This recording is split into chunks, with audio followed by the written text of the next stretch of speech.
సంవత్సరాల తరబడి government job కోసం వేచి చూస్తున్నారా? కేవలం 8 నెలల్లో మీ కల నెరవేర్చుకోండి. వెంటనే కింది నంబర్స్‌కి కాల్ చేయండి.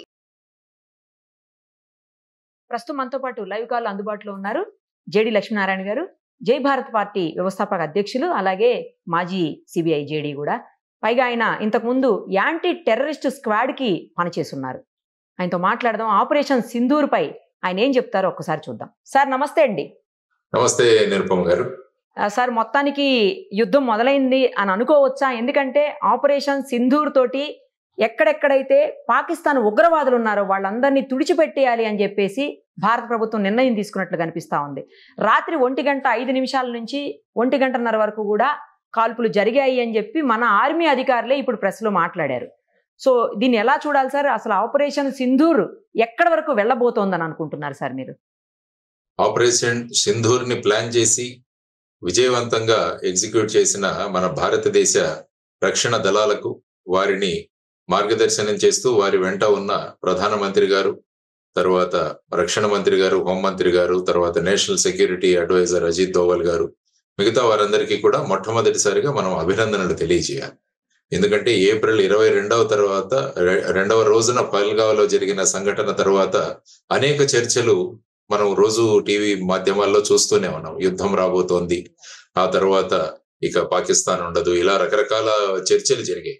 కానీ స్పష్టంగా ప్రధానమంత్రి గారు పహల్గావ్లో జరిగిన సంఘటనలలో ఎవరైతే భాగస్వాములయ్యారో వారిని, వారి మద్దతుదారుల్ని, వారి కుట్రలో భాగస్వాములయ్యే వారిని భారతదేశం వదలదు, భూభాగంలో ఎక్కడున్నా కూడా వాళ్ళ మీద చర్యలు తీసుకుంటామని వారు చెబితే, మన అమిత్ షా గారు వచ్చేసి మిట్టీ మే మిలా దేంగే అన్నారు ఆయన. తర్వాత రక్షణ మంత్రి గారు మూతోడికే జవాబు దేంగే అన్నారు. కాబట్టి ఈ విధంగా భారతదేశం యొక్క నిర్ణయం అన్నది చాలా స్పష్టంగా మనకు వెళ్ళింది. ఎప్పుడు కూడా భారతదేశం ఉగ్రవాదానికి వ్యతిరేకంగా పనిచేస్తుంది. దేశంలో ఉన్న నాగరికులు కానీ వారి మీద కాదు, ఉగ్రవాదం మీద భారతదేశం ఎప్పుడు కూడా ఉక్కుపాదం మోపాలన్న కాంక్షతో ఉంటుంది. కాబట్టి ఈ మధ్య రోజుల్లో అనేక రంగాలు, అంటే మనం జనరల్ గా ముప్పేట దాడి అంటే మీరు చూసుకుంటే దౌత్యపరంగా మనం అనేక చర్యలు తీసుకున్నాం. దౌత్యపరంగా వాళ్ళ వీసాలు రద్దు చేయడం, తర్వాత వాళ్ళ ఎంబసీలో స్ట్రెంగ్త్ తగ్గించడం, ఆ తర్వాత వచ్చేసి ఇండస్ వాటర్ ట్రీటీ ఏదైతే ఉందో దాన్ని అబెయన్స్ లో పెట్టడం, తర్వాత మన భూభాగాన్ని, మన గగనతలాన్ని వాళ్ళ విమానాలు రానివ్వకపోవడం, వాళ్ళ షిప్స్ ఏవైతే ఉన్నాయో నౌకలు మన పోర్ట్లోకి రానివ్వకపోవడం, ఇలా రకరకాల చర్యలు మనం తీసుకున్నాం. ఆ తరువాత దౌత్యపరంగా ఈ చర్యలు తీసుకుంటూ అంతర్జాతీయ స్థాయిలో పాకిస్తాన్ని మళ్ళా ఒకసారి ఎక్స్పోజ్ చేశాం. అంటే ఈ పెహల్గావ్ దాడి వెనకాల, ఈ ఉగ్రవాదుల వెనకాల పాకిస్తాన్ ఐఎస్ఐ మరియు పాకిస్తాన్ దేశం కూడా ఉందని అన్ని దేశాలను మనం చెప్పడం వల్ల సుమారుగా 153 దేశాలు భారతదేశానికి మద్దతుగా పలికాయి. ఆ తర్వాత యునైటెడ్ నేషన్ సెక్యూరిటీ కౌన్సిల్లో నిన్న జరిగిన మీటింగులో పాకిస్తాన్ ని మళ్ళా ఏకాకి చేసి వాళ్ళను తూర్పారబట్టారు నిన్న మీరు చూస్తే. ఆ తర్వాత పాకిస్తాన్ పార్లమెంట్ లోనే వాళ్ళ ఎంపీలే మాట్లాడారు, మనం ఎక్కడ యుద్ధం చేస్తాం, మీ ఎంపీలే రాలేదు ఇక్కడికి, మన దగ్గర డబ్బులు ఎక్కడ ఉన్నాయి, ఈ విధంగా మాట్లాడారు. సో ఇదంతా కూడా సైకలాజికల్ వార్ఫేర్ అన్నమాట. ఆ తర్వాత వాణిజ్య పరంగా కూడా అనేక చర్యలు, తర్వాత అంతర్జాతీయ సంస్థల నుంచి వాళ్ళకి నిధులు రాకుండా ప్రయత్నాలు కూడా మనం చేస్తున్నాం. జయశంకర్ గారు ముఖ్యంగా మనం ఇక్కడ మాట్లాడుకోవాలి. తర్వాత నిర్మలా సీతారామన్ గారు కూడా ఏషియన్ డెవలప్మెంట్ బ్యాంకుతో వాళ్ళతో మాట్లాడడం, తర్వాత FATF అనే సంఘటన ఏదైతే ఉంటుందో ఫైనాన్షియల్ టాస్క్ ఫోర్స్ అన్నది, వాటిని కూడా ఫైనాన్షియల్ యాక్షన్ టాస్క్ ఫోర్స్, అంటే ఏ దేశం అయితే ఉగ్రవాదాన్ని ప్రోత్సహిస్తుందో, మనీ లాండరింగ్ ను ప్రోత్సహిస్తుందో అటువంటి దేశాలకు బయటి దేశాల నుంచి, బయటి సంస్థల నుంచి నిధులు రాకుండా వీరు చేస్తుంటారు. దాన్ని గ్రే లిస్ట్ అంటాము, తర్వాత వచ్చేసి రెడ్ లిస్ట్ అంటాం. కాబట్టి పాకిస్తాన్ ఇప్పుడు గ్రే లిస్ట్ లో తీసుకురావాలన్న ప్రతిపాదన జరుగుతుంది. కాబట్టి ఈ విధంగా వాళ్ళని ఆర్థికంగా, ఆ తర్వాత మనం అందరం మిలిటరీ ఏం చేస్తుందంటే, ఈ రోజు ఉదయం మీరు అన్నట్టు ఉదయం 1:05 వారు వెళ్ళి ఈ విధంగా 9 స్థావరాలు, ఇంతకు ముందు బాలాకోట్ అన్న ప్రాంతానికి మాత్రమే పరిమితమై ఉన్నాం. కాబట్టి ఈసారి పాక్ ఆక్యుపైడ్ కాశ్మీరు, దాంతో పాటు పాకిస్తాన్ భూభాగంలో కూడా ఈసారి వెళ్ళాం. సుమారుగా 5 పాక్ ఆక్యుపైడ్ జమ్మూ అండ్ కాశ్మీర్ లో, తర్వాత 4 అంతర్జాతీయ బార్డర్ దాటుకొని కూడా మనం వెళ్ళాం. సుమారుగా 100 కిలోమీటర్లు కూడా లోపలికి వెళ్ళి ఈసారి యాక్షన్ తీసుకోవడం జరిగింది. అందులో అనేక మంది ఉగ్రవాదులు ప్రాణాలు కోల్పోయారని, తర్వాత ఇప్పుడు జరిగిన బ్రీఫింగ్ లో ఆ విజువల్స్ కూడా ఇచ్చారు. ఎందుకంటే పాకిస్తాన్ ప్రతిసారి అంటుంది మాకేం జరగలేదు, ఊరికే భారతదేశం కల్లబుల్లి కబుర్లు చెప్తుంది. దానికోసం విజువల్ ఎవిడెన్స్ కూడా ఈరోజు అక్కడ ఇవ్వడం జరిగింది. వీటిని కరెక్ట్ గా ఐడెంటిఫై చేయడం, తర్వాత ఇవి ఉగ్రవాద సంస్థలు అన్నవి గుర్తించి వాళ్ళ ఇన్ఫ్రాస్ట్రక్చర్, వాళ్ళ బిల్డింగ్స్ అని తెలుసుకొని స్పష్టంగా చెప్పారు. మన దాంట్లో మేము ఎక్కడా కూడా మిలిటరీ ఇన్స్టలేషన్స్ కానీ ప్రజలకు సంబంధించినవి కానీ వాటి మీద మేము దాడులు జరపలేదు.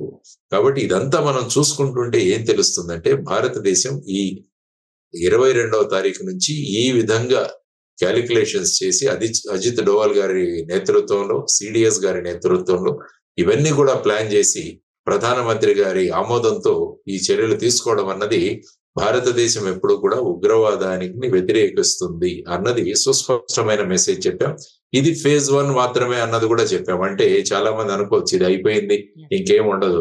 కాబట్టి ఇది ఫేజ్ 1 మాత్రమే. ఆ తరువాత ఇది కొనసాగాలి. యాక్చువల్ గా అంటే కేవలం మిలిటరీ దాడులు మాత్రమే కాదు, మనం ఏ విధంగా అంతర్జాతీయంగా దీని మీద ప్రెషర్ సృష్టించాలో అది మరిచిపోకుండా దీన్ని ముందుకు తీసుకువెళ్ళగలిగితే ఏంటంటే పాకిస్తాన్లోని ఉగ్రవాదాన్ని మనం బయటికి తీయొచ్చు అన్నది ప్రధానంగా భారతదేశం ముందుకు తీసుకువెళ్లాలన్నది మనం కోరుకోవాలి.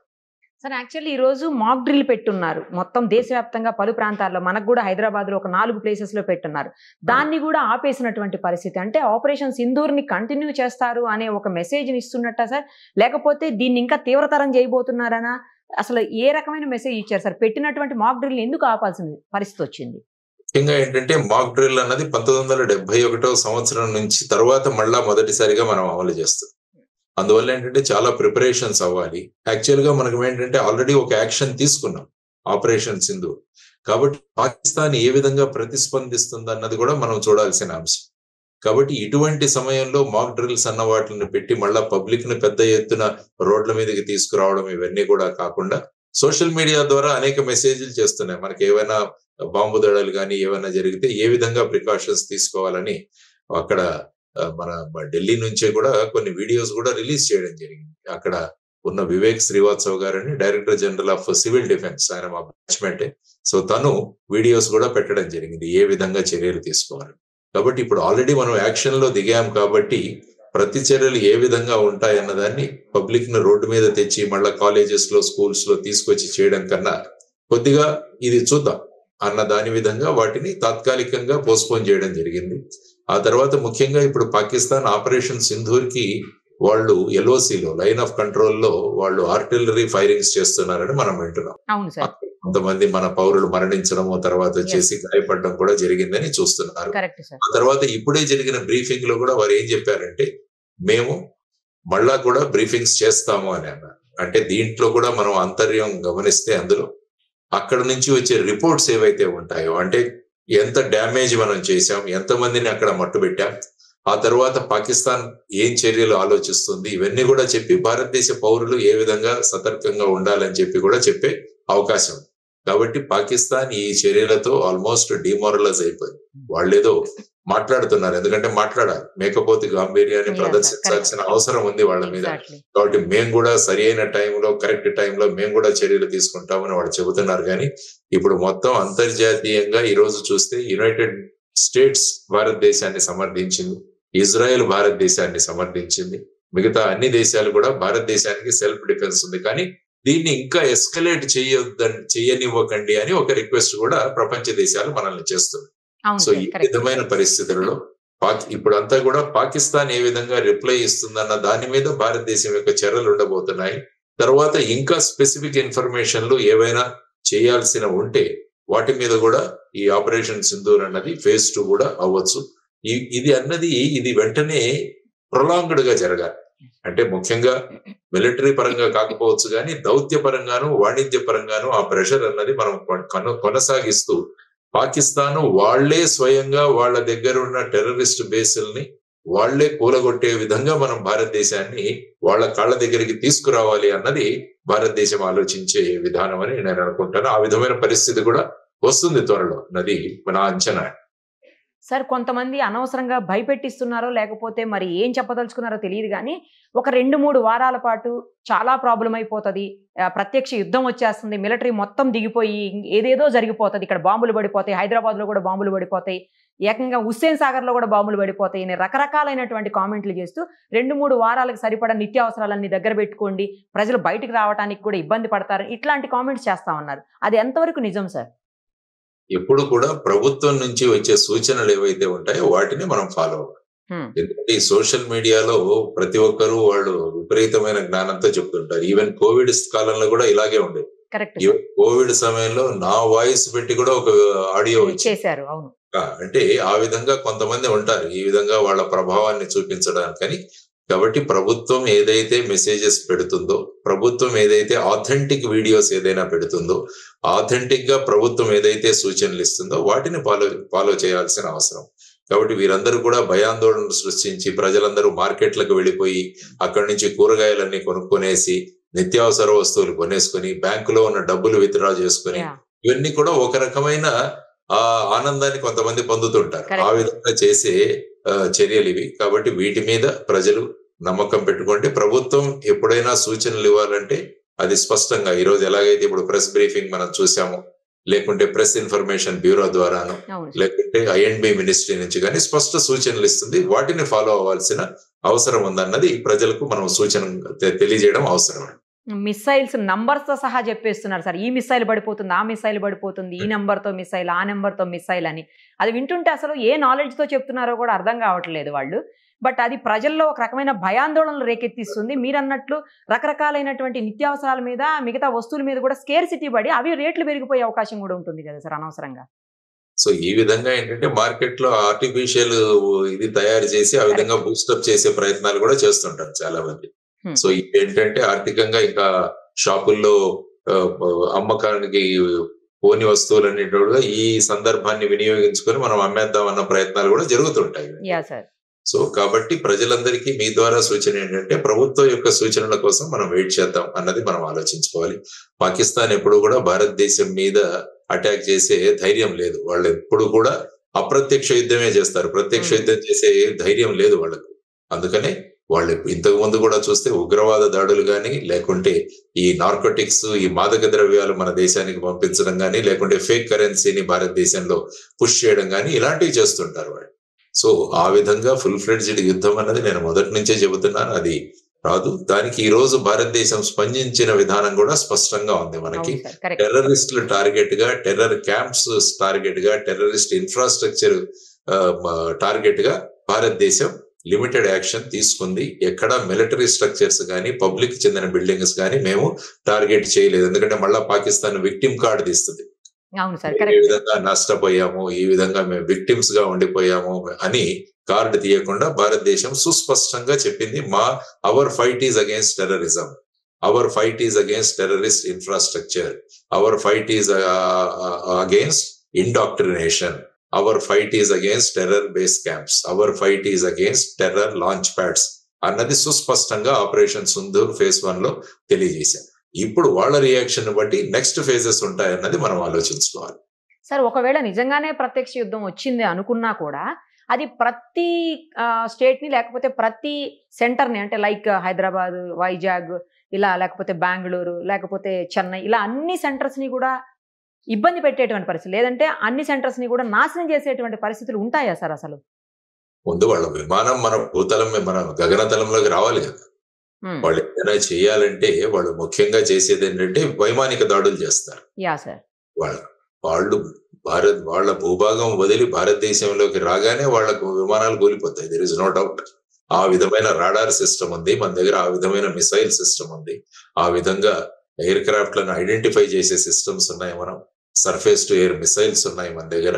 కాబట్టి ఆ విధమైన పరిస్థితులు అన్నవి రావు. ఇది కేవలం ఒక ముందు చర్య, ప్రజలు కూడా అప్రమత్తంగా ఉండాలన్నది. యాక్చువల్ గా నేను ఏమంటానంటే ఈ సివిల్ డిఫెన్స్ అన్నది మన పాఠ్యాంశంలో కూడా ఒక భాగం అవ్వాలి. ప్రతి సంవత్సరం కూడా వీటిని ప్రాక్టీస్ చేయాలి. కాబట్టి ఏంటంటే నాగరికులు అప్రమత్తం అవుతారు. మనం ఎటువంటి జాగ్రత్తలు తీసుకోవాలన్నది, ఇటువంటి డిసిప్లిన్ వస్తే పబ్లిక్ లో రేపు ఏదైనా సూచన ఇచ్చినా కూడా అందరూ ఫాలో అవుతారు. అంటే ఒక రకమైన సూచనను పాటించే ఒక తత్వాన్ని ప్రజల్లోకి తీసుకురావడం చాలా ముఖ్యం. అటువంటివి ఈ సివిల్ డిఫెన్స్ డ్రిల్స్ అన్నమాట. సో ఆ విధంగా ఇప్పుడు ప్రభుత్వాలు కూడా ఆలోచించాలి, పాఠ్యాంశంలో ఒక భాగం చేయాలి వీటిని. తర్వాత వీలైనన్ని కాలేజెస్ లో మళ్ళా ఎన్సిసి అన్నది తీసుకురావాలి. చాలా చోట్ల ఎన్సిసి ఉండేది సార్, అవును, ఇప్పుడు క్రమక్రమంగా తగ్గుతుంది. కాబట్టి ఏ విధంగా అయితే ఇజ్రాయెల్ గాని, మలేషియా గాని, సింగపూర్ గాని, అందులో విద్యార్థులకు 2 సంవత్సరాల మిలిటరీ ట్రైనింగ్ కంపల్సరీ. సో దీన్ని పెట్టుకొని మనం అటువంటి వాటిలలో మనం పాఠ్యాంశాల్లో మార్పు రావాలి. తరువాత ప్రజలలో జాతీయ భావన అన్నది ఒకటి పెంపొందించాలి. కాబట్టి ఇప్పుడు ఈ ఇన్సిడెంట్ వల్ల ప్రజలందరూ కూడా దగ్గరికి వచ్చారు. కాబట్టి ఈ విధంగా ఏకమైన ప్రజలను మళ్ళా కులాలని మతాలని విడిపోకుండా జాతీయ భావనలు వీళ్ళలో తీసుకొచ్చి నేషనలిజం దిశగా ప్రజలను తీసుకువెళ్ళడానికి కూడా దీన్ని ఉపయోగించుకొని మనం చేయగలిగితే ఏమవుతుందంటే మన కేవలం ఇటువంటి ఉగ్రవాద దాడులు కాదు, సమాజంలో జరిగే ఏ అన్యాయాన్నైనా కూడా ప్రజలు కలిసి ఎదుర్కోగలరు అన్న భావనలు మనం తీసుకురాగలిగితే అప్పుడు అది నిజమైన జాతీయవాద విధానంగా నేషనలిజం వైపు మనం ప్రజలు తీసుకోవడానికి ఈ అవకాశాన్ని వినియోగించుకోవాలని కూడా నేను అంటున్నాను. కరెక్ట్ చెప్పారు సార్. సార్ ఇప్పుడు ఈ మాక్ డ్రిల్స్ కానీ లేదా సివిల్ డిఫెన్స్ చేసేటువంటి డ్రిల్స్ కానీ అవి రియల్ గా అనిపించేలాగా చేస్తారు కదా సార్. అవి వాటి వల్ల ఎంతవరకు ఉపయోగం ఉంటుంది అని కూడా ఒక చర్చ నడుస్తూ ఉంది సార్. అనవసరంగా భయపెట్టించడం తప్పించి దీనివల్ల ఉపయోగం ఏముందని కొంతమంది మాట్లాడారు, లేదు రాబోయే యుద్ధానికి వీళ్ళని సన్నద్ధం చేస్తున్నారని కొంతమంది మాట్లాడుతున్నారు. అంటే ఏంటంటే ఇందులో ప్రజలను ఇన్వాల్వ్ చేయడం చాలా అవసరం. అంటే ఏమంటుందంటే ఇది కేవలం ఆర్మీ వాళ్ళ విషయం, మాకు సంబంధం లేదు ఇలా. అలా కాకుండా ఒక దేశంలో ఉన్న పౌరులుగా మనం అందరం కూడా రెస్పాండ్ అవ్వాలి అన్న ఒక బాధ్యతాయుతమైన ప్రవర్తన. అది ఒక ప్రవర్తనను తీసుకొచ్చే ఒక మార్గం ఈ సివిల్ డిఫెన్స్. అది ఎలాగా తెలుసు, మనకు యుద్ధం రాదు, అందులో ఏమీ జరగదని. అయినా కూడా సందర్భం వచ్చింది కాబట్టి దాన్ని ఉపయోగించుకొని ప్రజల యొక్క ఆలోచన విధానం, వాళ్ళ ప్రవర్తనలో ఒక సుసూత్రీకరణ తీసుకురావడం, ఒక క్రమశిక్షణ తీసుకురావడం అన్నది ముఖ్యంగా దీనిలో ఉన్న ప్రధానమైన ఉద్దేశం. కాబట్టి చెప్పేవాళ్ళు చెబుతూనే ఉంటారు రకరకాల వాళ్ళు. ఎందుకంటే మన దాంట్లో దేశం గురించి ఆలోచించే తత్వం తగ్గిపోతుంది. మనం ఎప్పుడు కూడా మన ఇల్లు మనది ఆలోచిస్తున్నాం. కాబట్టి ఇప్పుడు దేశం గురించి ఆలోచించాల్సిన పరిస్థితి వచ్చింది. కాబట్టి కనీసం ఎప్పుడైనా కూడా మన గోడలను బద్దలు కొట్టుకొని మనం దేశం యొక్క అభివృద్ధి, దేశం పట్ల మన అభిమానము, వీటి దిశగా మనం అందరం కూడా ముందుకు వెళదామన్నది అందరూ ఆలోచించాల్సిన అంశం. కాబట్టి ఈ అతి తెలివితేటలు ఉన్న కొంతమంది ఈ విధంగా ప్రతిదాన్ని విమర్శించే వాళ్ళు ఉంటారు. సో వాళ్ళు వాళ్ళ ప్రవర్తనను తగ్గించుకొని, ప్రభుత్వం కూడా స్పష్టంగా చెప్పింది ఇటువంటి వీడియోలు, ఇటువంటి వాట్సాప్లు, ఇటువంటి సోషల్ మీడియాలో పెట్టే వాళ్ళ మీద చర్యలు తీసుకుంటామని కూడా స్పష్టంగా చేశారు. కాబట్టి అటువంటి అతి ఉత్సాహపరులను కూడా మనం నియంత్రించాలి అన్నది మనం ఆలోచించాలి. సార్ ఇప్పుడు ఈ ఆపరేషన్ సింధూర్ తోటి పిఓకే ఏదైతే ఉందో పాక్ ఆక్యుపైడ్ కాశ్మీర్ ని మనం ఇంకా కంప్లీట్ గా మన అధీనంలోకి తెచ్చుకునే, అంటే ఇది కంటిన్యూ చేస్తే మన అధీనంలోకి తెచ్చుకునే అవకాశం అనుకోవచ్చా సార్? అంటే ఏంటంటే అది తెచ్చుకోవచ్చు, కానీ మళ్ళా ఏంటంటే పాకిస్తాన్ ఒక విక్టిమ్ కార్డు ప్రయోగిస్తుంది. ఓకే, మనం యాక్చువల్ గా 1947-48లో జరిగిన ఆ యుద్ధం అప్పుడు మనమే ఈ విషయాన్ని యునైటెడ్ నేషన్స్ దగ్గరికి తీసుకెళ్ళాం. ఓకే, మనమే ఈ భూభాగాన్ని మన ఆర్మీ వాళ్ళు ఇప్పుడు ప్రస్తుతం ఉన్న పాక్ ఆక్యుపైడ్ కాశ్మీర్ వరకు ఈవెన్ శ్రీనగర్ నుంచి వెనక్కి తోశారు వాళ్ళందరికీ. తర్వాత ఈ పిఓకే ప్రస్తుతం ఉన్న పరిస్థితులు ఏమైందో అప్పుడు యుఎన్ కి తీసుకెళ్లడం జరిగింది మనం ఈ విషయాన్ని. కాబట్టి యుఎన్ అన్నది అప్పుడు మధ్యవర్తి చేసుకుంటూ ఇప్పుడు ఏ భాగం అయితే పాకిస్తాన్ లో ఉందో అక్కడ ఎల్ఓసి చేశారు. లేకుంటే మనకి ఇంటర్నేషనల్ బార్డర్ ఉండేది. రాడ్క్లిఫ్ లైన్ అని పార్టీషన్ కు ముందు ఒక ఇంజనీరు భారత పాకిస్తాన్ మధ్య ఆ బార్డర్ ని గీశాడు. దాన్ని రాడ్క్లిఫ్ లైన్ అంటాం. ఎలాగైతే భారతదేశం చైనా మధ్య ఉన్న లైన్ మెక్మోహన్ లైన్ అంటాము, అదే విధంగా దీన్ని రాడ్క్లిఫ్ లైన్ అంటే ఇక్కడ, తర్వాత ఈస్ట్ పాకిస్తాన్, ఈ రెండింటికి కూడా గీతలు గీయడం జరిగింది. ఇప్పుడు ఏమైందంటే ఆ 1947-48లో పాకిస్తాన్ వాళ్ళు ఇటు రావడం వల్ల ఆ ఇంటర్నేషనల్ బార్డర్ తర్వాత పాకిస్తాన్ కొంత భూభాగంలో ఎల్ఓసి అంటున్నాం దాన్ని, లైన్ ఆఫ్ కంట్రోల్. సో ఇప్పుడు ఆ విధమైన పరిస్థితిలో ఉంది. కాబట్టి ఇప్పుడు భారతదేశం పాకిస్తాన్ పిఓకేని మళ్ళా తీసుకురావాలి ఖచ్చితంగా. ఆ తర్వాత మీరు చూసుకుంటే జమ్మూ అండ్ కాశ్మీర్ అసెంబ్లీలో కూడా ఒక 10 సీట్లు పిఓకే వాళ్ళ కోసం పెట్టడం జరిగింది. అవును సార్, కరెక్ట్. అంటే దాని ద్వారా భారతదేశం యొక్క ఉద్దేశం ఏంటంటే ఇది మా భూభాగం. ఎందుకంటే మనం భారతదేశం పటం వేసినా కూడా ఫుల్ జమ్మూ కాశ్మీర్ ఉంటుంది మనది, ఎందుకంటే ఆల్రెడీ మనది అది. సో దాన్ని ఆ విధంగా భావిస్తున్న సందర్భంలో ఇప్పుడు ఆ యునైటెడ్ నేషన్స్ యొక్క మధ్యస్థిత్వంలో ఈ విధమైన పరిస్థితులలో తర్వాత ఏంటంటే ఆ ప్రాంతంలో ఉన్న ప్రజలు కూడా మనతో ఉండాలి అన్న భావనలో వాళ్ళలో తీసుకురావాలి. లేకుంటే ఏమవుతుందంటే వాళ్ళు భారతదేశం విరోధంగా ఉంటే వాళ్ళతోనే మన వనరులన్నీ కూడా అక్కడ డైవర్ట్ చేయాల్సి వస్తుంది. వాళ్ళను బుజ్జగించాల్సింది. ఈ పరిస్థితులు రాకుండా మేమే భారతదేశంలో కలిసిపోతామన్న విధానం వాళ్ళలో గనక రాగలిగితే ఏమవుతుంది అంటే వాళ్ళు భారత పౌరులుగా మన దాంట్లో మిక్స్ అవుతారు వాళ్ళు.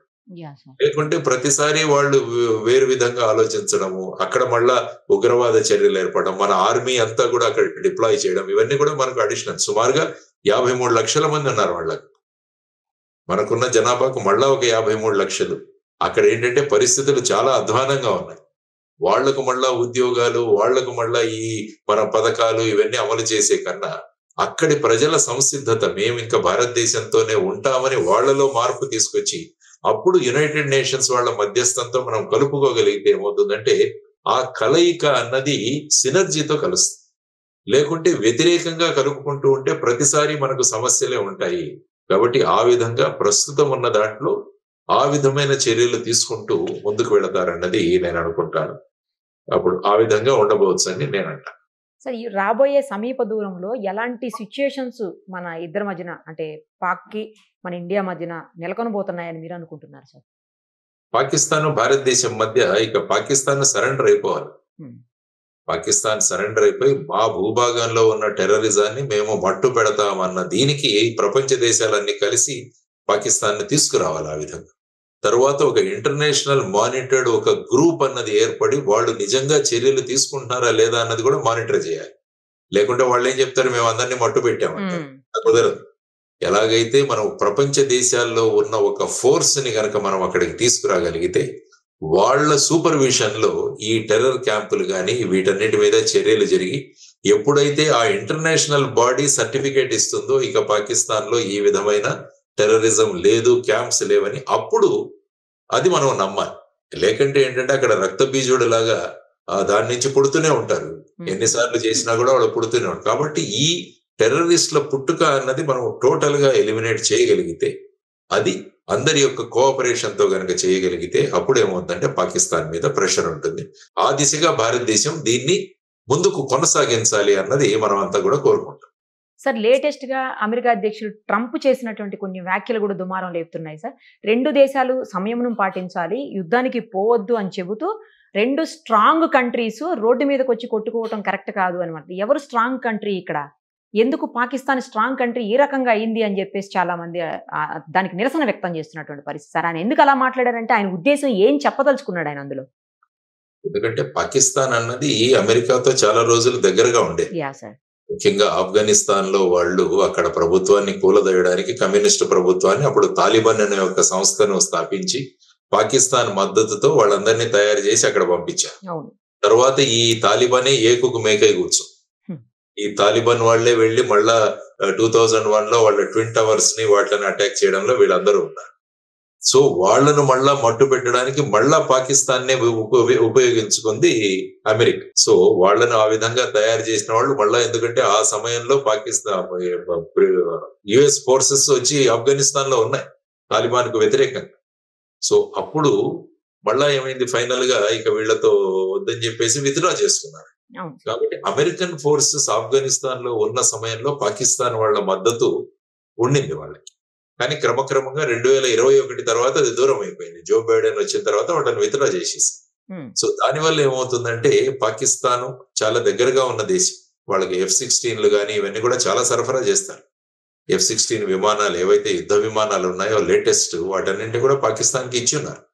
సో అటువంటి పరిస్థితుల్లో పాకిస్తాన్ యొక్క అనుబంధాన్ని, వారితో ఉన్న అనుబంధాన్ని వాళ్ళంత త్వరగా తీసేది.